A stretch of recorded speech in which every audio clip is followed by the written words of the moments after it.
You are now tuned in to the Ladies Love Hip Hop podcast with your host, Summer Willow. Okay, hello and welcome. It's your girl, Summer Willow of the Ladies Love Hip Hop podcast. Trying something new today because of COVID and all of the social distancing that we need to be partaking in. I was on hiatus for a second, but I can't stop. I won't stop. Okay, so today, coming to you live with an interview from a man who doesn't need a huge introduction. You know, it's Jazz, the management. Can't stop, won't stop. Take that. Hey. Hey, Summer. What's up, Jazz? How you feeling, love? I'm feeling good. Thanks for being on with me today. I appreciate it. Listen, my pleasure. Yes. Even though we're going to air this tomorrow, possibly. Today is a special day, so it's just apropos that I have you on the show. That's all the rhyming I'm going to do. But it's May 4th. Marcberg anniversary. Marcberg anniversary. 10 years ago on this day, we decided to drop an album that we definitely didn't think it would be such a classic piece of work as we sit here in 2020, but it's kind of morphed into the blueprint of how a lot of MCs are creating their music and creating their sound in 2020. So, yeah, it's been a blessing. Indeed, 2010 was the year that Rock Marcy put out Marcberg on Fat Beats. Yes. Right? Yes. And I don't know if I heard it in 2010. I think I heard it in 2011. Probably so. That's when we dropped the reissue of Marcberg. We dropped the original version that had a song called Hide My Tears on it. Mm-hmm. And we ran into some issues concerning the use of that song. So we decided to pay that gentleman off and take that song off the album and then reissue the album with Snow Remix with Sean P on it. Sean P. Yeah, which was a blessing in disguise at the end of the day. Mm. You know what I'm saying? Allah rest Sean P. You know what I'm saying? Sean lives on. Absolutely. And does that explain the cover with the fire in the city? Well, yeah, that too. We kind of wanted, being that we was going to reissue the album, we kind of wanted to come with a different approach. So the anarchy sort of scene kind of set the energy of what we was trying to get across. And yeah, you know, like you just finished saying, the can't be stopped attitude, because we dropping this. Yeah. This is something that people need to hear. Just to give you a little backstory, that album was originally slated to come out on SRC because Rock was signed to SRC, Steve Rifkin's label. Mm-hmm. And at that moment, we were behind Akon and we were behind Asher Roth. And Steve Rifkin decided that he thought Asher Roth was more of a priority. we can laugh now. You know what I'm saying? Exactly. So we left SRC and we decided, you know what I'm saying, be independent. And as they say, the rest is history. Being independent was the best thing that ever happened to us. You know what I mean? Absolutely. Being able to kind of control your own destiny, learn the business from the inside and out. And sometimes record labels are not able to push the vision better than you can do so because they don't get the vision. Right. So, again, it was a blessing in disguise, and here we are in 2020, still independent, still setting the blueprint of how to market and monetize music, even in a streaming world. Listen, we're still doing what we do. You have this formula that, I mean, honestly, if I knew more about hip hop, maybe I could be on the team. And I mean the business of hip hop, right? because you can always be on the team. Summer, we got a spot for you. Put me on the team, Jazz. Listen, I need a job. But seriously, you guys set a precedent that pretty much showed you studied the market, you saw the trends, you saw what was happening, and then at the same time, you're building this loyalty and this fan base that is willing to do whatever they can for this crack, because it's like crack. That's a fact. That's it's a fact. Like crack. It kind of came down to a situation where, as the industry was starting to lean towards streaming, and we're completely 10 toes down at this time and moment. Mm-hmm. But as the industry was leaning towards streaming, we decided to try to create our own ecosystem as far as monetization of the music. And again, we come from the days of vinyl and CDs. Right. And during the selling of CDs, it was a very lucrative game in the music industry, because CDs are a very, for the lack of a better word, is a very inexpensive way to monetize music. It doesn't take much to create CDs. So, right. but meanwhile, you can sell them, you know what I'm saying, for basically double and triple the cost of making a bundle of CDs. Whether you talk about a mixtape or whether you talk about a true CD release. So once CDs started becoming inadequate and they started being phased out of the system, we again decided to try to create our own little ecosystem of monetization. And I'm getting a phone call. Sorry, that's my mama.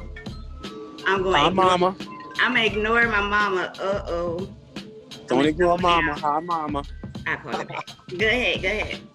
And with that being said, as we created that ecosystem, we also kind of took into account that, you know, rock is a, for the lack of a better word, legacy artist, for which he's been around for a little while. You know what I'm saying? We've dropped music with a lot of different people, a lot of different, you know what I'm saying, legends in this game. So we wanted to try to take advantage of that legacy audience. Yeah, leverage that. And create a download system for which we can sell our music and put our own price point on the music. Absolutely.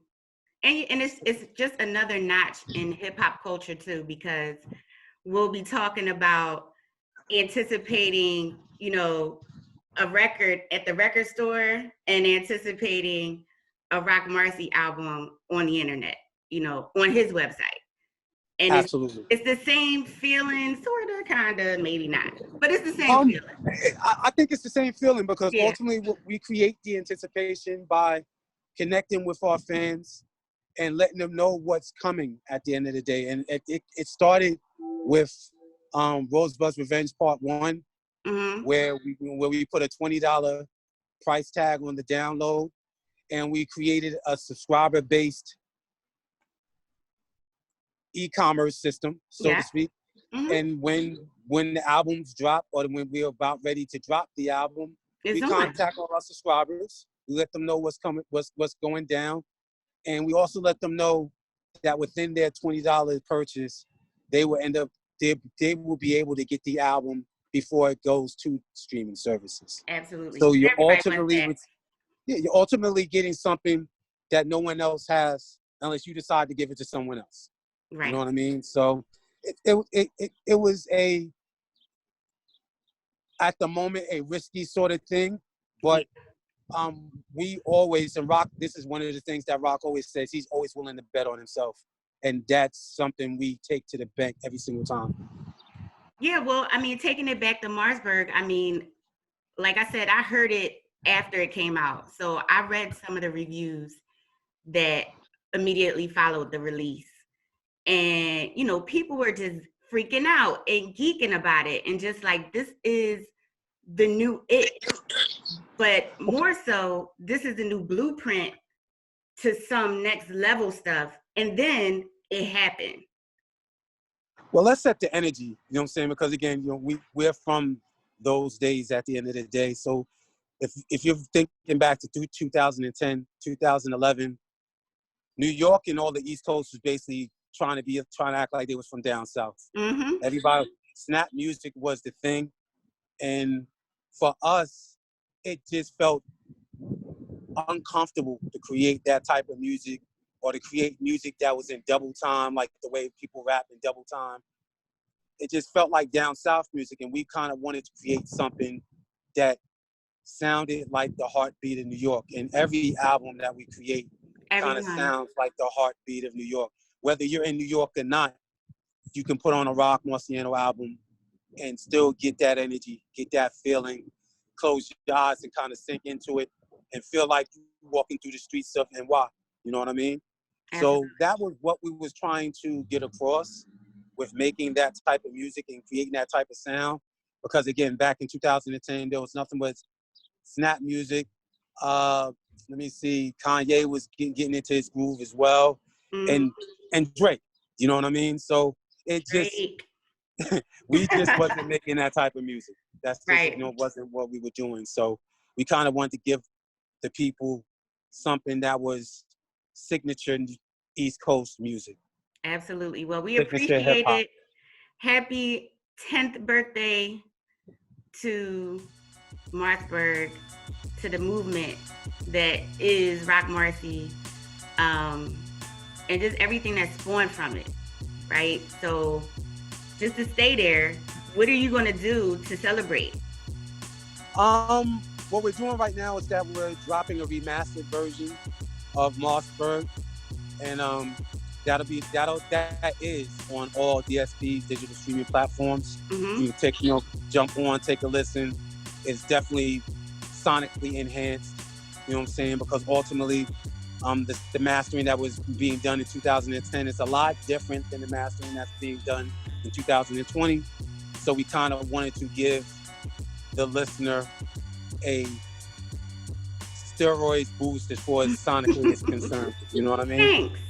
And also, we are dropping a picture disc vinyl to celebrate this anniversary. And that is remastered as well. So if you didn't buy the original vinyl, or you didn't buy the Anarchy version of the vinyl, you can cop this vinyl. And again, picture disc, something that's very, you know what I'm saying, beautiful to the eye and to the ear. You know what I mean? So that's what we're doing to celebrate this wonderful day, Marcberg 10-year anniversary. I should have had some cake. I should have made some cake, and then we could have you already know fat kids love cake. I'm eating the cake. You eating the cake? I'm eating the cake. I know you are. All right, so look, I just have a question before I move on with these projects. All right. So we know that 2010 was the release of Marcberg as a solo album, but the The UN. When did you come in? The UN is a 4-man collective of people that were all from the same town. They all went to high school together. And being that I knew these kids, kids at that moment because they're all younger than me, but being that I knew them, they were all trying to get their foot in the door as far as getting into the industry is concerned. Rock had got a deal with Busta Rhymes during the whole Flip Mode days, but the other 3 members had not gotten a deal as of yet. So we created UN and You Out, you know what I'm saying, from the UN. And we ended up shopping it around. We met with Scott Free and Maddie C, who were the heads of A&R, the vice presidents of A&R at Loud Records. And we got signed to Loud Records before they closed down. But with that being said, they closed their doors before we were able to put out the album.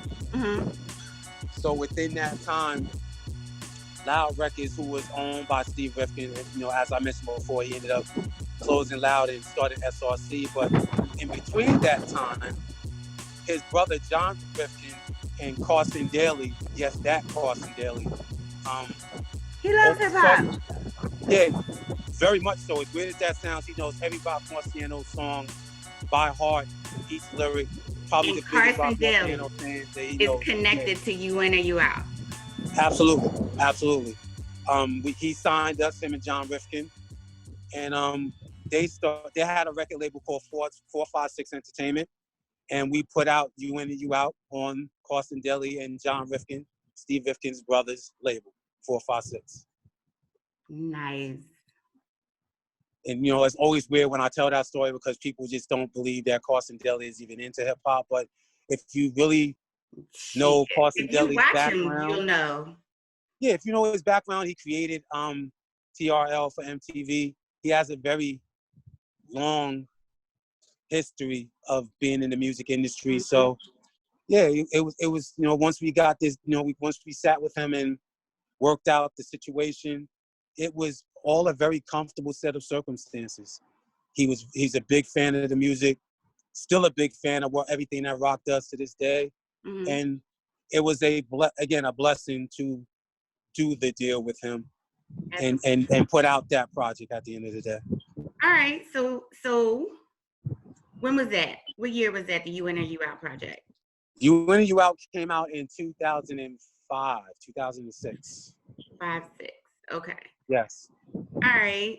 So had Pete Rock production, had Q-Tip production, had Large Professor production. It's a classic album. It's a classic hip hop album for those who are fans of that sound. If you love Pete Rock, if you love Large Professor, if you love Q-Tip, you'll love You In or You Out. Mm. You've been in this for a minute, Jazz. Yeah, I'm old. You're not old. Listen, it kind of started due to the fact that as far as leaders of the new school is concerned, we're all from the same town. The UN are from the same town. You know what I'm saying? And ultimately, Busta Rhymes is someone that is a close friend of mine. Mm-hmm. And me and Busta Rhymes even rhymed together back when we was in junior high school and high school. Don't for that play matter. with me right now. Don't play with me, Jazz. It's a fact. It's a fact.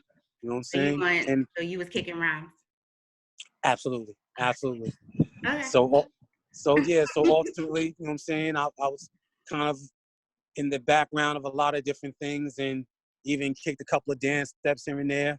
I'm not even going to kind of throw the videos out there that you might see me in because that'll really take me into another place. But you can tell me like on the side later. Absolutely. We won't put it on the podcast. How about that? Absolutely.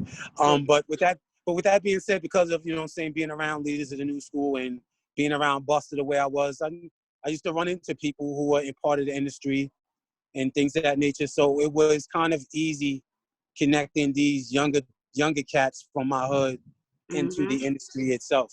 You know what I'm saying? Again, that's kind of why I linked up with, again, Scott Free from Loud Records. Scott Free, just to give a background on him, he's from Staten Island. He discovered the Wu-Tang Clan.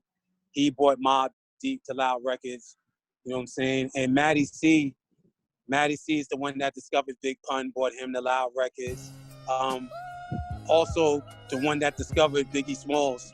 You know what I'm saying? Without Matty C, you would not hear Biggie Smalls to this day. You know what I'm saying? He brought Biggie Smalls to Puff, and he shined that light on early Biggie Smalls music that kind of got him in that place where Puff wanted to sign him at the end of the day. So between Matty and Scott, they used to teach me the game.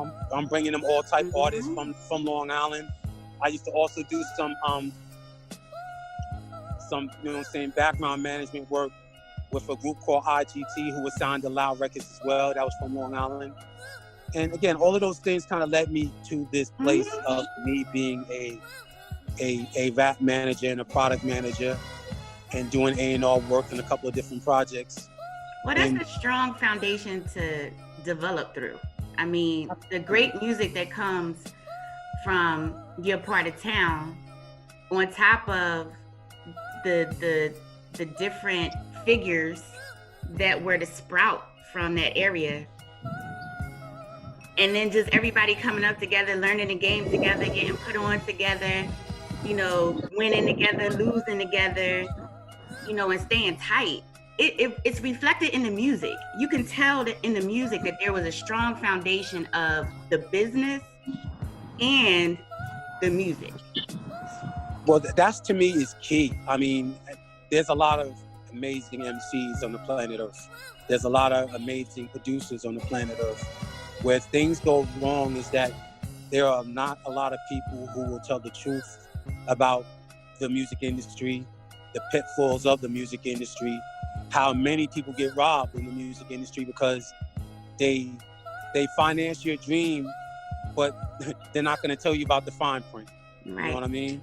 So it was important to me to not just, again, live the dream, but to let my mans know, like, all right, yo, listen, this is what's going on.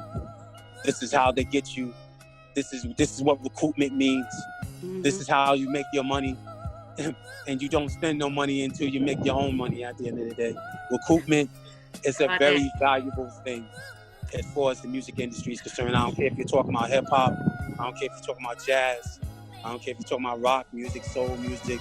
You have to understand what your contract is worth, what the deal is worth, and what the recruitment rate is, so that you're not spending money that you'll end up having to pay back for the rest of your life. For the rest of your life.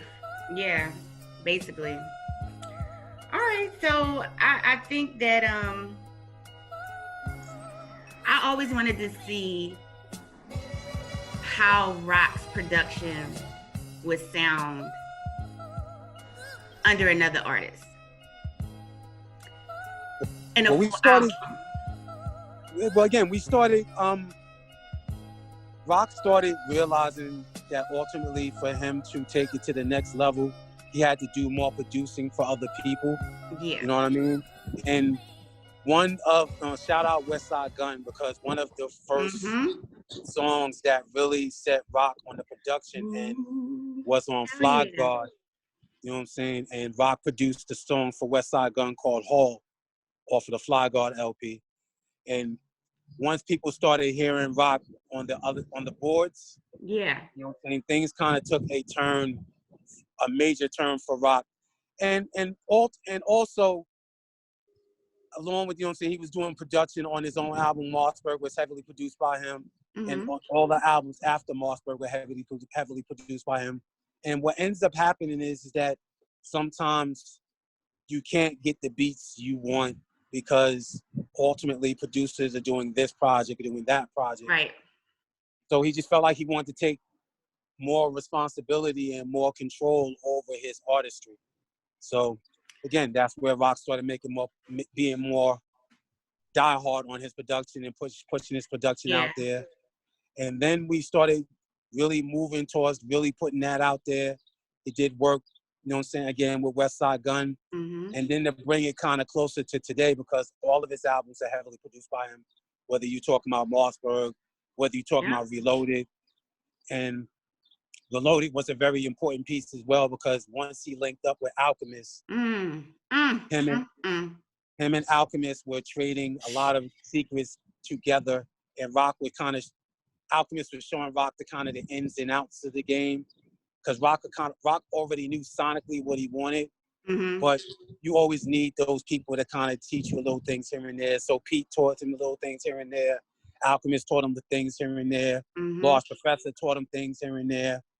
And Rock was one of those dudes that was always into going to weird record stores and finding that vinyl that, you know, people are not looking for. The real heads do.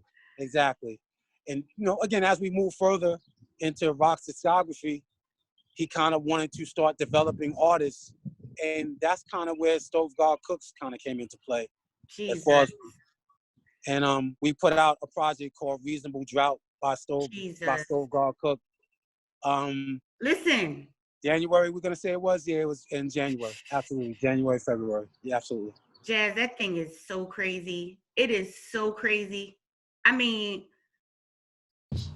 I put something on. When I get new music and I put it on and listen to it nonstop for days and days and days, and it's still giving me goosebumps, this guy is a problem.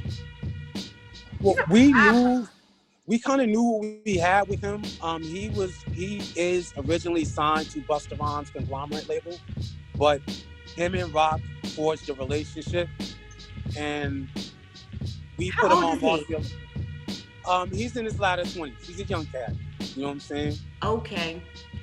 And we put him on the Marciano project that we dropped in December. And he was on the God Loves You song on Marciano, and he was on Puff Daddy as well off of Marciano. And Rock, he just knew what he had within that young man. He's from Syracuse, New York, and there's a lot of ill energy coming from upstate New York. There's a lot of energy coming from upstate New York. It's popping upstate. Seriously.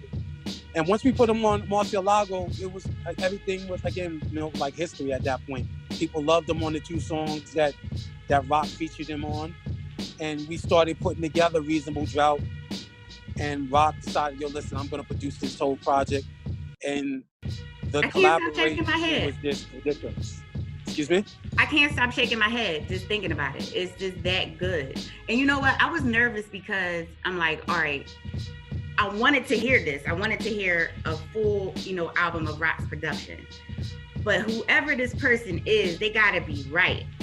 Either that, or even if they're right, are they going to do right by the production?